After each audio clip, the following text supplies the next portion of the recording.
नमस्कार, मेरा नाम सूर्य बंसोत्रा और मैं म्यूचुअल फंड डिस्ट्रीब्यूटर हूँ। इन्वेस्टमेंट एंड फाइनेंशियल डिसीजन लेने में आपकी मदद कर सकता हूँ। मैं आज आपके साथ ऐसी एग्जांपल शेयर कर रहा हूँ विद स्टेटमेंट कि जिसने 2006 में 12 लाख रुपए की इन्वेस्टमेंट करी थी और आज भी वो पैसा इन्वेस्टेड है, उसकी क्या वैल्यू बनी है, मैं आपको स्टेप बाय स्टेप बताने की कोशिश करूंगा। इन्वेस्टमेंट करी है 28 दिसंबर 2006 और इन्होंने 12 लाख रुपए इन्वेस्टमेंट करा था। फंड का नाम है सुंदरम मिड कैप फंड। एक साल बाद ही ये कस्टमर की वैल्यू जो है लगभग 1.5 गुना ग्रो कर जाती है। 12 लाख की वैल्यू बन जाती है 19,68,000 रुपया। इसके बाद नेक्स्ट स्टेटमेंट पे आ जाते हैं।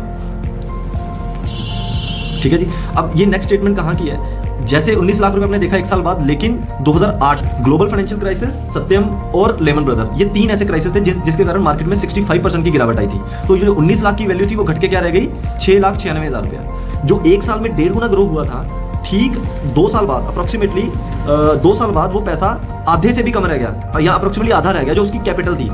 जो पैसा बढ़ा उसको तो आप बिल्कुल भूल जाइए, क्योंकि 19 लाख की वैल्यू, 19,68,000 की वैल्यू, 20 लाख की वैल्यू 7 लाख के आसपास रहेगी। ठीक है, नेक्स्ट पेज की मैं बात करूं तो अब वो पैसा निकला नहीं 2009 में, 65% उसका पैसा कम हो गया था, लेकिन अगर उसने पैसा होल्ड रखा। अब यहाँ पे 2020, ये ठीक कोविड से पहले की वैल्यू है। कोविड से पहले जो वैल्यू 7 लाख रुपया थी, उससे 10 या 11 साल के बाद होल्डिंग रखने के बाद उसकी वैल्यू हो गई 64,30,000 रुपया, मतलब लगभग 5 गुना।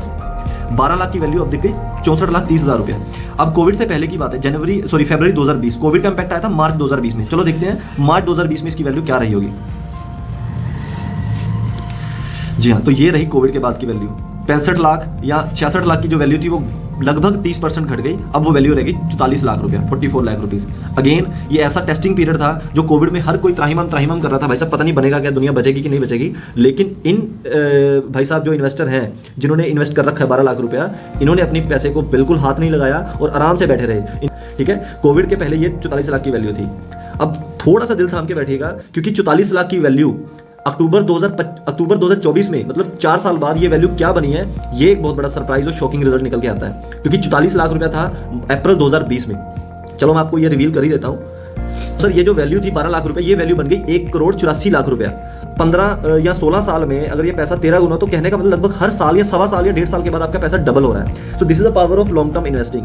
अब ये जो एग्जांपल मैंने आपके साथ शेयर करी है, ये आपको प्रैक्टिकल देखने में थोड़ा सा रेलिवेंट कर पाएंगे कि भाई साहब अगर हम अपनी इन्वेस्टमेंट को लंबा रखते हैं तो उसका रिजल्ट क्या आ सकता है। क्योंकि हमने तो 3-5 साल से ज्यादा कभी होल्डिंग करी नहीं है, हमें तो कंपाउंडिंग का मतलब ही नहीं पता। ये अक्टूबर 2024 की है जब मार्केट हाई पे थी। आज की डेट की अगर मैं वैल्यू बात करूँ जो लेटेस्ट है, उसकी वैल्यू 1,54,00,000 रुपया। जो फिर आके हम इसी चीज के ऊपर आने वाले हैं कि अगर हम लॉन्ग टर्म इन्वेस्टिंग करते हैं तो हमारा पैसा तो बनता है। जैसा कि आपने देखा है कि एक इन्वेस्टर ने 2006 में 12 लाख रुपए इन्वेस्ट करा था और उसकी वैल्यू आज लगभग 1.5 करोड़ रुपए ही मिड कैप या स्मॉल कैप कैटेगरी है, जो आज की डेट में डे बाय डे नया लो लगाते जा रही है। जी हाँ, मिड कैप स्मॉल कैप इतने बुरे भी नहीं है जितना आज की न्यूज़ में या आज की खबरों में हम देख रहे हैं। अगर आप लॉन्ग टर्म के लिए, मतलब 15-20 साल के लिए मिड कैप स्मॉल कैप में इन्वेस्टेड रहते हैं, तो कोई भी फॉल या कोई भी गिरावट ये कवर अप कर जाता है और लॉन्ग टर्म में आपको बहुत अच्छा पैसा बना के देता है।